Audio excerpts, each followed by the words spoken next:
मैदान को ओह्लैबे नवीन जिला को जिला जाई करिबे समीक्षा पंचायत एवं पौर निर्वाचन पई संगठन जेपरि सुदृढ़ हेबो से नहीं आज बसिथिबा बीजेडी बैठक रे एभଳି निष्पत्ति निया जायछि।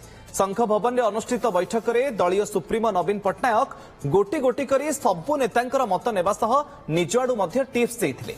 24 निर्वाचन रे पराजित नेतांक सहित आलोचना करिसेंति नवीन।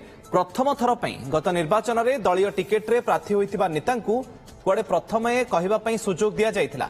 गंजाम राजनीति रे नेतांक भितरे समन्वय रक्षा नहीं गंजामर किछि नेता मत रखिछंती। डिजिटल मीडिया को अधिक सशक्त सहित शासक दल को कड़ा काउंटर करबा नहीं टिप्स नवीन देथिबा नहीं दलीय नेता कहिछंती। तेबे एथरर बैठक रे सुजाता कार्तिकेयन को एंट्री प्रसंग रे किंतु चर्चा होई नथिबा दलीय नेता कहिछंती।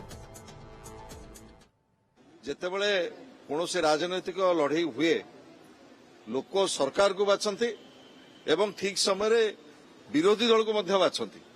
नवीन बाबू नेतृत्व में ओडिशार जनसाधारण आशा आकांक्षार किभली भाव में पूर्ण हब एवं विरोधी दल जहाँ भूमिका जहाँ दायित्व कर्तव्य ताकू अत्यंत निष्ठार भाव में समर्पित भाव में आग को लड़े की आम जारी रखिबू।